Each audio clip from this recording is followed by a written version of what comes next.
technology is so prevalent now that any kid from 2 years old knows how to press a button and take a photo. Anyone can do it, but like I say to the kids, just because you know how to do it doesn't mean you know how to do it well. There is more to it than pressing a button. So, I teach them about framing their compositions. I talk them about trying different angles. We talk about shot composition when we're doing video, things like that, to improve and just to take a little bit of time and a little bit of effort into what they're doing to turn something from that might be what I call a happy snap into something that's a proper work of art. Hi there and welcome to the Pondering Dan podcast, where we talk all things teaching, education, pedagogy and technology. I'm your host Danny Summerall, and if you're new to the show, make sure you leave a review and share with your peers. Connect with me on Twitter, Instagram and YouTube at Pondering Dan, as well as at ponderingdan.com. So my guest today on the podcast is Joel Aarons. Joel has been teaching officially for over 12 years in Victoria, first teaching as a classroom teacher and then in 2016 is Victoria's first full-time media arts specialist teacher for P to 6. After 3 years at Bentley West Primary School teaching media arts, he moved last year to Camberwell South to teach STEM and media arts. He's an Adobe education leader and a Microsoft innovative educator.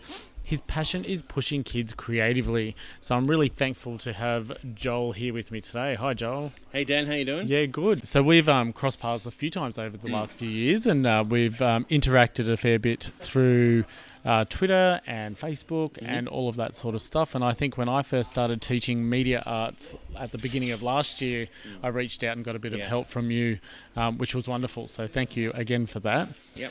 But we're here to talk about you and a bit about your passion for media arts. So let's start with, how did you get into teaching?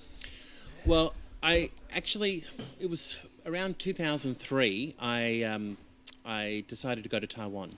A friend of mine was in Taiwan and he was teaching there, he was teaching English, and he thought that I would enjoy doing that. And so I went to Taiwan with the idea of maybe spending 6 months there, having a good time, earning a bit of money, ended up staying 4 years. Absolutely loved it. Got to the point where I wanted to come back home, do my degree and do teaching properly at school, which I did 2007, 2008 I started teaching. So it's been, 12 years now that I've been teaching. And for the most part, I've been a classroom teacher, but I've always done a lot of tech in my classes where possible. Did a bit of Genius Hour in one of my classes as well, played with some apps, getting the kids to try out different things. And then the media arts thing happened. Yeah. So how did that happen? Well, it was 2015, I think, when the Victorian curriculum was being drafted, which was the sort of offshoot of the national curriculum. And there was a call out from the VCAA, which is the assessment authority, to get some tech-minded teachers in to talk about media arts and how that might look in primary school, which was something that existed in the national curriculum. It was not yet something that existed in the Victorian curriculum. So I had an evening where I was talking with them and also talking with fellow educators. And I also got involved with Adobe. Met Tim Kitchen, did a few workshops with him, got totally on board with their philosophy, which we can talk about later. And then when media arts became a thing, my school, who had lost their music teacher and were short a specialist subject, decided to use my talents, if you want to call them that, use my skills and create a media arts subject. And for 3 years, that's what I was doing full-time from Prep to 6, teaching with Adobe, but teaching with other apps as well, teaching photography, digital illustration, animation, video production, 3D modeling, all that sort of stuff before a lot of people were doing it. And now I'm sort of teaching in my new school. I'm sort of teaching a little bit of media arts, but also teaching STEM as well. So teaching more of those critical thinking type subjects. You could almost say you're teaching STEAM now, right? Yes, almost. I would, and that's how I introduce myself. My school, though, is pretty insistent on calling it STEM, just because they think that the parent community, the outside community, understand the concept of STEM more than they understand STEAM. So STEAM/media arts is what I technically teach at the school. But yes, I would consider myself a STEAM teacher. That's a fair call. So would you have considered yourself someone that was a media artist before teaching it? Or No. No, not really. I mean, I've played around with Photoshop over the years, just doing my own thing, creating video covers or DVD covers and doing some basic composites and that sort of thing. I've always enjoyed photography, but never really thought too much about it until I bought a proper SLR camera and did a photography course and learned some fundamentals and things like that, and then really got into it and making artistic choices once the photos had been taken. So for me, it's been such a thrill to pass on some of that knowledge and some of those skills to kids. And remember, I teach primary school, so the oldest child I deal with is 12 years old. And I have taught photography to younger kids before, and it is mind-blowing to me just what they can come up with. Yeah. Because when you think about it, technology is so prevalent now that any kid from 2 years old knows how to press a button and take a photo, right? Or press a button and take a video. You see them in their pram. Yeah, that's right. Anyone can do it. Yeah. But like I say to the kids, just because you know how to do it doesn't mean you know how to do it well. There is more to it than pressing a button. So, I teach them about framing their compositions. I talk them about trying different angles. We talk about shot composition when we're doing video, things like that, to improve and just to take a little bit of time and a little bit of effort into what they're doing to turn something from that might be what I call a happy snap into something that's a proper work of art. Yeah. And get the kids to really think of themselves as artists using technology. Yeah. Is that how you kind of sell media arts to students? Because I know for me personally, when I first started teaching that, I found it difficult to really describe to them what media arts actually is. No, I've actually found it very easy. I say to the kids, this is art done on a device. And it's as much art as painting in the art room or sculpting or anything like that. It's another form of art. And just because it might be easy, as far as fine motor skills of pressing a button, there's a lot of thought that can go into it. There's a lot of choices. For example, I've just done a lesson with my year 4s on black and white portraiture. So I'm saying to them, okay, yes, we could find an app that you could press a button and it turns it instantly black and white. That's not a problem.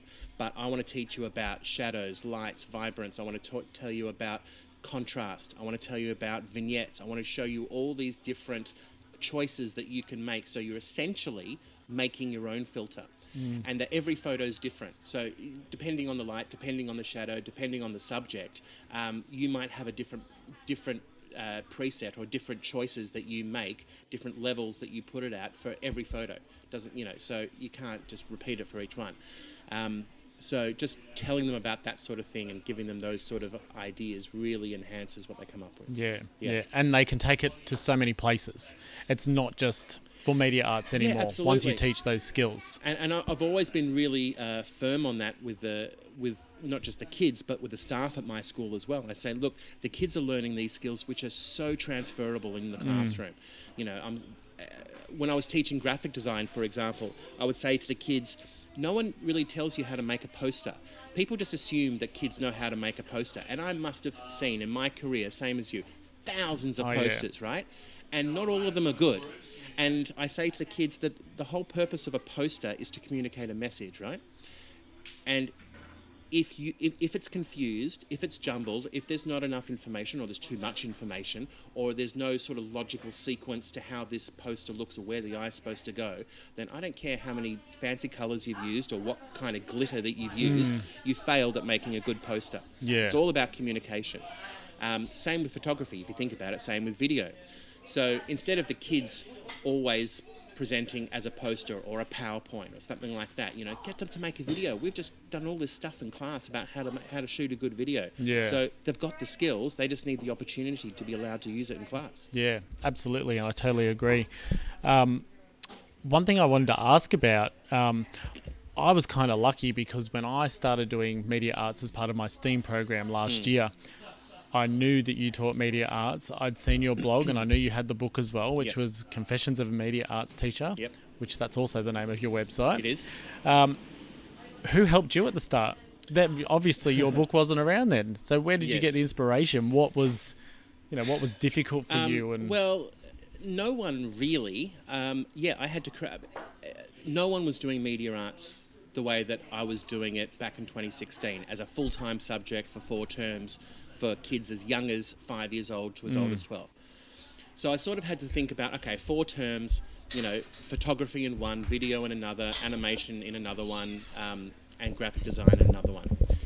So at the time, we were able to purchase an Adobe license for the school, and I was really keen on bringing Adobe software into the kids' learning, whether it was using mobile apps for the younger kids up to grade 3, and then using the desktop apps, Photoshop, Illustrator, InDesign, things like that for the older kids. And it's interesting because when I first started, a friend of mine who was a graphic designer said that I was absolutely mad. He said, you were going to spend way too much with the kids, telling them exactly how to do things, press this button, then you go to here, and then you go to here, and then you go to here, rather than giving themselves time to be creative.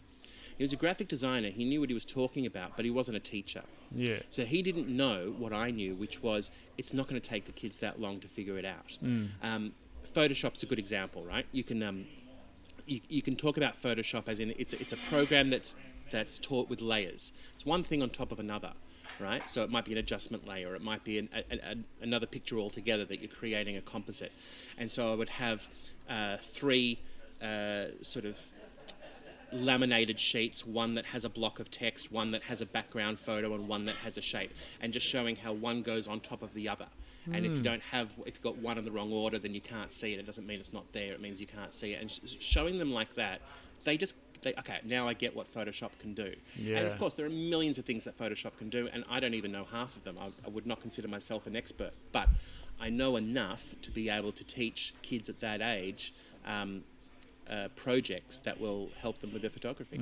Yeah. And I'm going to take a wild guess and say that you've got some kids in your past that have probably taught you a ton of things in Photoshop that you haven't worked out yourself. Yeah, of course. Of Always course. happens. They'll press the wrong button, or they'll do something else, and they go, hey, look what we just did. We just changed this blending mode into this crazy thing that I've never used, and look what we did. And went, oh my God, that looks amazing. Yeah, go with that. I love that idea, though, of using laminated sheets to actually show tangible layers. Kids can actually look at it and fiddle around with the different the different ways it can actually work together, and what does work, what doesn't work. I've actually never heard of that, so I'm going to park that, and I will probably use that later.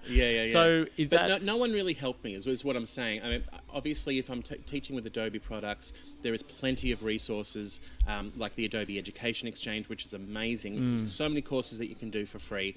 So many different lesson plans out there done by other educators. The problem is a lot of those lesson plans were geared towards high school students. So I sort of had to scale back a lot of them and just sort of teach basic fundamentals.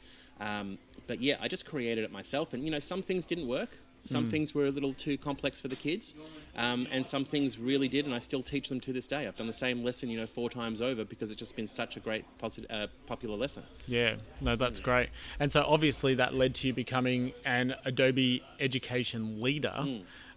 What does that actually mean? Well, what that means, there's a few sort of tiers to that.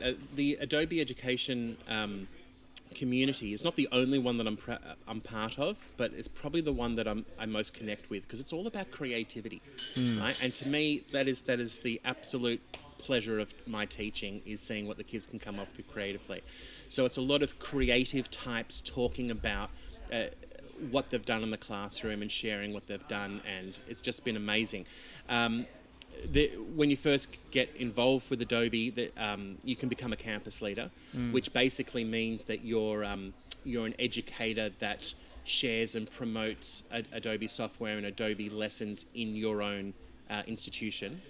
An Adobe Education Leader is someone who does it outside the institution. So I have spoken at conferences, around the country. I have done plenty of webinars with Adobe and also on my own. Published a book, as you know, and all that sort of feeds into what I do. That doesn't mean that I'm exclusively Adobe, though. I use other apps as well, but it's what I certainly know, and I'm always about pushing the kids and what they can do. So yeah, it's all been about that. Yeah. So did the Adobe stuff, did that lead you to writing the book? No, what led me to writing the book was that I kept on getting emails from a lot of people, myself included. Yourself included, but you know what? A lot of art teachers, who suddenly saw media arts as now a new branch of arts that they had to deal with. and they've got no idea what, they say, well, we've got iPads, but I don't know what to do. And I just figured, well, I'm discovering this on my own. I'm working this out, so I want to share what I've done. It started off as a blog, right? Yeah.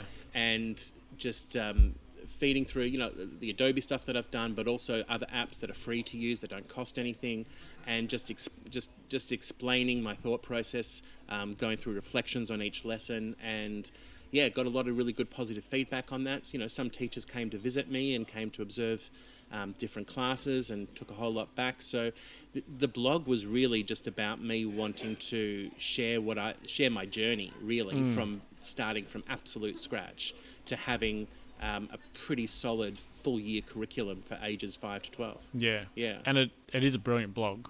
It is. Thank you. I've been on there lots of times, and if you want to check it out, it's mediaartsconfessions.wordpress.com. That's it. So you'll get plenty of ideas, and obviously you can buy the book through there too. Yeah, so the book is an extension of that. The book is not just a replica of the website. There's also additional content. There is, it comes with links with lots of templates that you can download that I discuss in the blog. There's video tutorials just going step by step and different things that I've taught. So yeah, a lot of additional content comes with the book. Yeah, for sure. So thinking about all the stuff you've done over the last few years with media arts, right from prep to year 6, do you have one project that stands out above the rest as your favourite? One project. I really like, and this actually came from the Adobe Education Exchange when I was learning Premiere Pro and learning the basics of film editing. I really like teaching shot composition. Yeah. I really like, first of all, showing kids clips of movies that they're very familiar with and getting them to look at it critically and not just consuming it. Like, this is a clip from the Avengers, for example, and yeah, they all know it, they've all seen it 100 times, and it's cool that this happened. But let's have a look at the way it's shot. Let's have a look at the different angles. Let's have a look at the choices that have been made creatively here. So, I give them some examples of different shots. So, for example, close-up, long shot, medium shot, Dutch angle, over the shoulder, all these different shots that are commonly used in film and TV. And once you know them, you see them all the time. And we discuss the reasons why those different shots are employed, over the shoulder, for example, and how it can go wrong. If you do it differently to how it's traditionally employed in film and TV, especially with over the shoulder, it disorientates you. It looks a bit strange. And so then they go out and they film examples of that. And then they put that together as their first big editing project using Premiere Pro, but right now, because we're using mobile apps, we're using Rush, Adobe Rush, which is an app that you can use on the iPad. And then with those, so I teach that in year 5, so that in year 6, after doing that, they then have an entire term to do a short film. Yeah. And they have to pitch the idea to me, they have to write the script, film it, direct it, edit it, source the music and the effects. It has to all be royalty-free stuff, so they have to figure out where all that stuff is. I help them along with that. They might have some questions for me as far as effects. I want to make myself disappear or something like that, or I want to have a different kind of look, so I show them how to do that. And then we have a sort of award ceremony like the Oscars at the end. And That's brilliant. We showcase all the movies, and we used to have a big film night at the school and present the movies. And yeah, I guess that's my favourite, because that's something like their last project in year 6. So that's like the culmination of all the work they've done in media arts to that point. We also constantly update a media arts portfolio as well. So every time they finish a term with me, the last lesson is always getting onto Adobe Spark and using Spark Page to have a basic little web page where they put in their photos and their videos and things that they've done, and that gets updated each year, so you just see the progression of their work. That's a really brilliant idea. Yeah. And I've probably just parked about 3 ideas that you just said then, and I love the idea of awards night. Yeah. Because every category really could be one lesson that you've done in the past. Of course. All right, your best angles or best lighting or anything like that. And it is a lot of fun, and I'm feeling inspired to actually go back and add more of this stuff to my curriculum. I mean, I add little things to some of the stuff that I do at the moment, but I think you've struggled as well with time. You might only get 45 minutes to an hour with the class each week, and you've got to really think, well, what can I do? So I like that you've been thinking, well, let's do everything we can in year 5. Year 6, it's totally up to them. You know, obviously it's their choice. Yep. And then that brings in that student agency as well. Yeah, I give them I give them a little. It's sort of like a music festival where they have a little idea or something. So I might say something like, okay, something spooky is happening in the school. Go. Wow. And I actually show them a template of how a script is supposed to be written. You know, you capitalize the names. You know, you put in your actions and how it all gets formatted.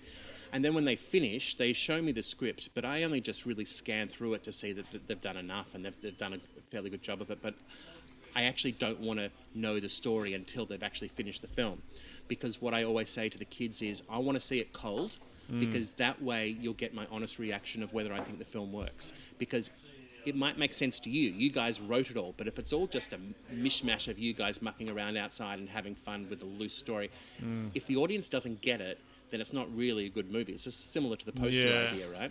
So I want to see it cold. You know, like the story itself doesn't really, as long as it's school appropriate, we have a discussion about that, you know, the principal's going to be seeing all these movies, so make sure it's something you think he's going to be happy with.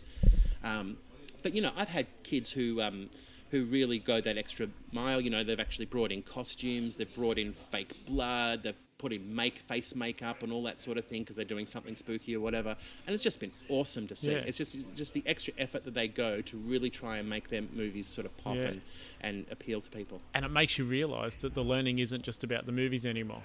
It's about other things. You know, there's artistry involved in doing makeup or costumes and, you know, script writing. It's writing. It's your English curriculum. Exactly. You know, speaking and listening. Exactly. There's right then and there, you could have one project and you're able to assess those students on every part of the curriculum, pretty much. Absolutely. And I have quite often made these videos or these photos or whatever it is accessible to the teachers, saying this is just another form of assessment for you. Yeah. You know, and so the teachers have really taken that on board and actually celebrated in their class, you know, in the general classroom, what we've been doing in the specialist classroom.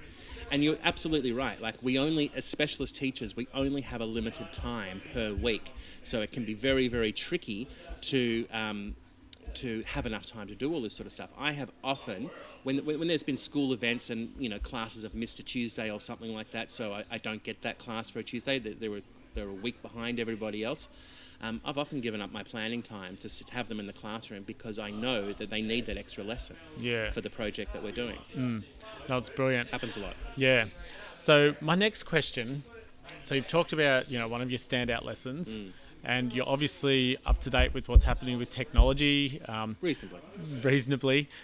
Is there one thing that you haven't tried yet that you would love to bring into your classroom, especially around that media art space? Yeah, a lot of stuff that's being done with augmented reality, I haven't done much with. I'd really like to do that. There is an app, although it's part of the Creative Cloud, so it costs. So I'd have to either figure out a way around that, or I would use a similar app where you can create a 3D model and then sort of map it on a photo or a video that you are filming. It can be used a lot. For example, you might design something that's designed to be a mantelpiece ornament or something like that. So you're filming the mantelpiece and you can see the object virtually on the screen, the thing that you've created and the materials, you know, the 3D sort of textures that you've created and the lighting and everything like that. But it's not actually there in real life. It's something that you've created on your own. Yeah. That sort of thing. I've also, you know, with Minecraft, I have had the kids design things in Minecraft and actually print them on the 3D printer. Yeah. And I'd like to be able to do that better. The way we've done it before, there's been a lot of issues with overhangs and things. Things designed in Minecraft don't actually print that well in real life unless you actually consider, you know, not having things top heavy, for example, or that sort of thing. So there's certain things that I have done that I'd like to do better, and the augmented reality would be an awesome thing to do. And the other thing is app design. Yeah. Using Adobe XD or something like that, where the kids, instead of because we have a whole subject we do at my school right now, which is design thinking. And that's pretty much right now 3D printing the whole way through. And we use Maker's Empire for that, which is a fantastic app, fantastic company from South Australia. And so kids from prep to grade 6 use that app. But I would like to extend the grade 6s and not just thinking about design thinking as far as 3D printing, but also about apps. And not talking about coding the apps, but designing the apps. Like, come up with an app that doesn't exist and actually map out how that thing would look, how it would work. And they don't need to know any coding, because all they need to do is create links that if you press this square, then it jumps to this page and that sort of thing. Using PowerPoint or Keynote or something. You could really? do it. Yeah, you could do it PowerPoint. You're right. Yeah. So that sort of thing I would really like to get the kids to do, because I think they'd be super engaged in coming up with their own app and how it would work. And I'd also like to make it not so freewheeling that it's whatever they want, but actually bring it into and relate it to something they're learning in inquiry, for example. You know, I know the Year 6s do a whole unit on injustices, world injustices and things like that. So what's an app that you think could better the planet, that could help people, and how would it work? And they would actually have to sketch it out and brainstorm ideas and that sort of thing. So yeah, yeah, it's interesting that you touch on the app development, because that's actually where I'm going at the moment with my grade 8s.